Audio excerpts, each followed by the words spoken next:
मासे आवेला लवंगा बरिया वरु सोपारी बरिया हो।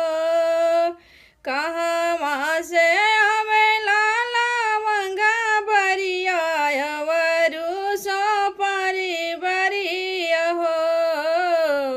कहाँ मासे आवे तिलक हरू तिलक लिहले खड़बाड़ हो।